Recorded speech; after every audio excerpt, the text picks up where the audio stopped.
Okey, baiklah. Assalamualaikum warahmatullahi wabarakatuh dan salam sejahtera murid-murid tahun 2. Okey, jadi pada hari ini kita akan pergi cara lebih mendalam mengenai 3 jenis gulingan. Gulingan hadapan, gulingan belakang dan juga gulingan sisi. Okey. Jadi kita mula-mula sekali kita akan lihat buku teks muka surat 38. Kalau kita lihat kat sini, jadi bila dia dah kuasai kemahiran-kemahiran tu dia boleh aplikasikan dalam kehidupan seharian ni lah. Dia boleh pergi main kat tepi pantai, dia boleh berguling dia boleh berguling, menyelam ke menyelam tak boleh lah. Dia boleh berguling sisi depan atau belakang di pada bahagian pasir, atas pasir lah. Kan seronok macam tu kan. Jadi kita lihat kat sini, nampak tak? Okey, saya akan pastikan bahagian belakang badan menyentuh tikar terlebih dahulu.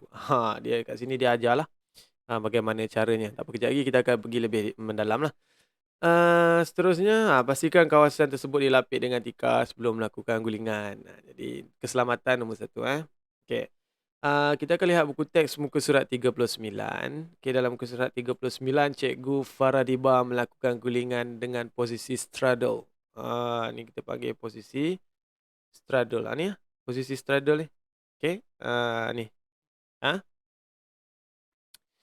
Okey, jadi apa yang penting ketika melakukan gulingan hadapan ini adalah kalau dia tak mahir lagi, dia tak pandai lagi, dia kena ada orang yang menjaganya lah. Kalau macam ni cikgu dia jaga. Kenapa dia kena jaga? Okey, saya nak zoom sikit. Apa yang pentingnya, keselamatan kat sini adalah apabila kita membuat aktiviti ini, antara kesilapan yang selalu dilakukan oleh pelajar adalah menggunakan bahagian atas kepala ketika melakukan gulingan. Okey, sepatutnya bahagian kepala di sini dia kena sorok. Disorok ke dalam. Saya lihat gambar ni. Okey. Sebab bahagian leher ini bahaya. Okey. Jadi apabila dia dah sorok ke dalam, okey, dia dah sorok ke dalam, baru dia buat gulingan. Okey, kepala dia tak gunakan bahagian atas kepala, dia gunakan bahagian belakang kepala.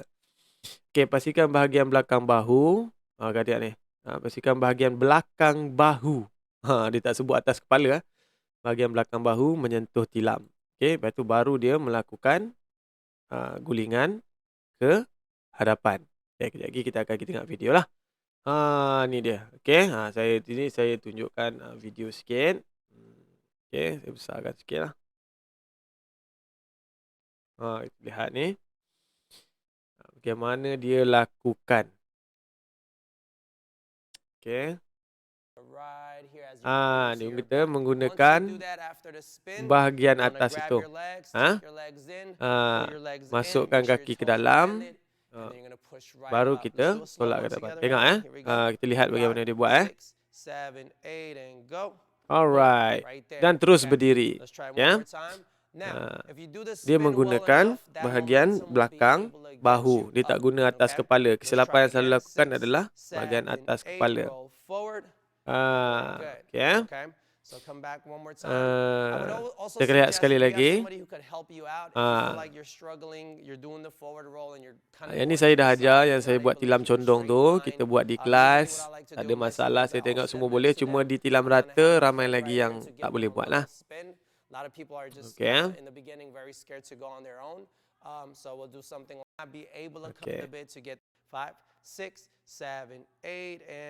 Okay. Okay, seterusnya kita akan lihat itu adalah antara video tentang gulingan hadapan. Okay. Kat sini nota untuk guru ni lah, ni untuk keselamatan lah. Berdiri dengan kaki dibuka, jangan diangkat seluas bahu. Jangan angkat luas macam ini, jangan terlepi sangat. Bila kita nak buat tu, mesti seluas bahu. Di tepi kita punya kepala ni lah. Sebab kita nak menyokong bahagian leher kita. Okey, seterusnya. Bengkokkan badan perlahan ke hadapan, letak kedua-dua tangan di atas tilam dan tolak kaki ke depan. Seperti yang dilakukan oleh pelajar tadilah. Letakkan kedua-dua tangan dan guling ke depan. Okey, dagu dirapatkan ke dada. Okey. Begini dagu dirapatkan ke dada, bawa punggung ke hadapan, di bahagian belakang bahu menyentuh tilam. Okey, guling ke depan, mendarat dengan kaki buka ke hadapan. Okay. Itu adalah ansur maju gulingan hadapan. Seterusnya kita ada guling belakang. Guling belakang. Okay. Seterusnya kita ada guling belakang. Saya besar sikit lah. Okey, jadi Faradiba melakukan guling belakang secara ansuran dibantu oleh guru. Okey. Dibantu oleh guru. Yang ni dia duduk dulu. Dia duduk dulu atas tilam. Okey. Pastikan postur betul. Jadi dia bawa badan dia, dia condongkan badan dia ke belakang. Okey. Ke belakang, kemudian dia terus badan ni sebenarnya kena melengkung. Badan ni kena melengkung.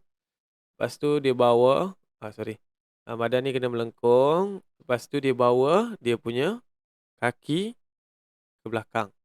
Okey, dia hayunkan kaki dia ke belakang. Yang ni pun saya dah buat di atas tilam. Hari tu saya condongkan. Okey. Kemudian kaki dia, tangan dia, tangan ni penting. Postur tangan ni. Nampak tak? Lihat tangan dia. Tangan dia mesti berada di sisi bahagian begini. Nanti kita akan tengok video dia. Okey, lepas tu nanti tangan tu akan berubah bergerak begini dan kaki terus tahan di bawah. Kaki dia terus di bawah. Okey, kemudian dia dalam fasa ini dia sedia untuk berdiri, kemudian sambung balik. Terus duduk ke belakang. Okey, terus duduk ke belakang. Pastikan, okey, jadi cuba nyatakan bahagian yang menyentuh permukaan tilam semasa melakukan gulingan belakang. Bahagian mana yang menyentuh permukaan tilam? Tadi saya ada sebut. Tahu tak? Bahagian mana? Mestilah bahagian belakang badan. Okey. Pandai. Okey, seterusnya kita akan lihat kat sini. Ni nota kat bawah ni.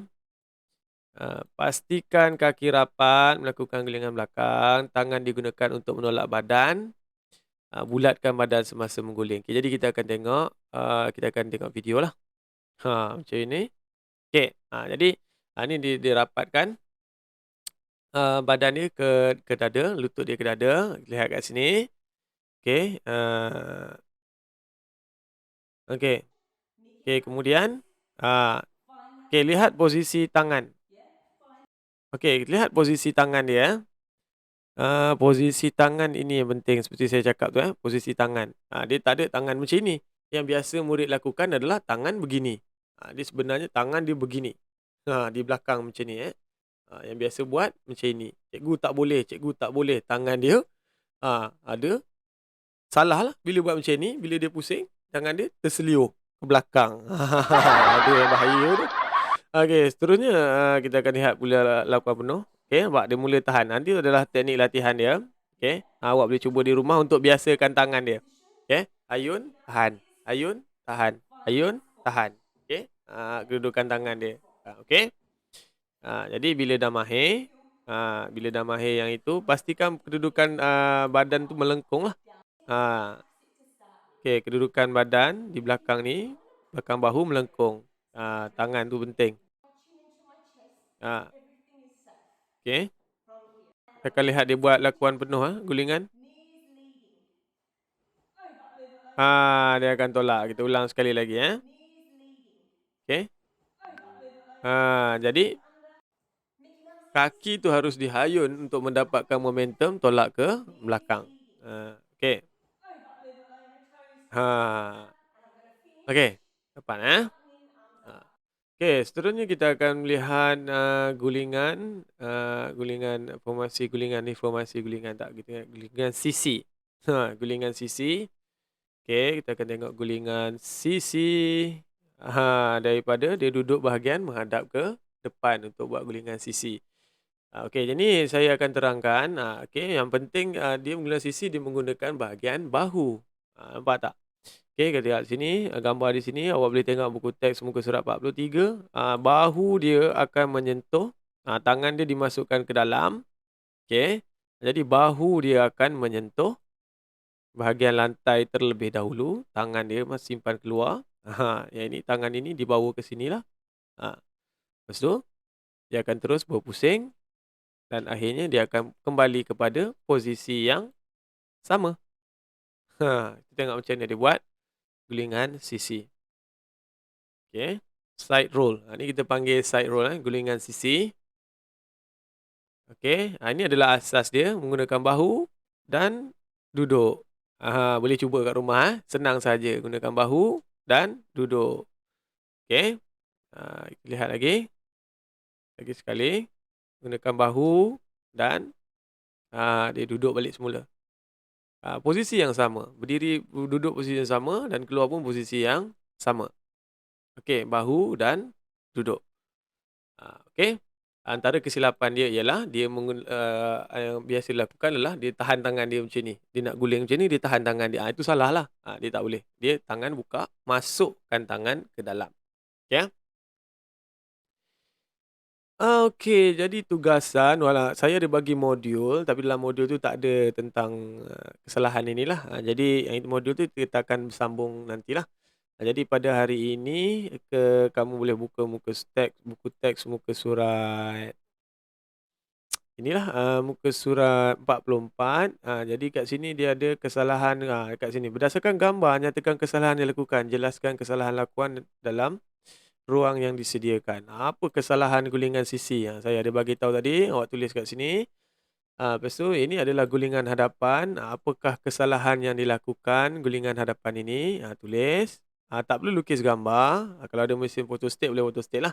Kalau tak ada terus buat dalam buku latihan. Okey, yang ini adalah gulingan belakang. Gulingan belakang. Apa kesalahan dekat sini? Apa beza dia dengan video yang saya tunjuk tadi? Okey, jadi isikan jawapan dia. A, B, C. Tulis arahan A. Lepas tu isikan jawapan. A, apa jawapan dia? B, apa jawapan dia? C, gulingan belakang, apa jawapan dia? Dalam buku PJK lah, buku tulis. Jadi pada yang tak ada tu boleh photostat dan boleh salin ataupun salin dalam kertas lah. Okey, pastikan siap. Jadi itu adalah tugasan hari ini. Okey, jadi sekian itu saja daripada saya. Selamat ber-PDPR. Okey, Assalamualaikum dan salam sejahtera. Jumpa lagi. Bye.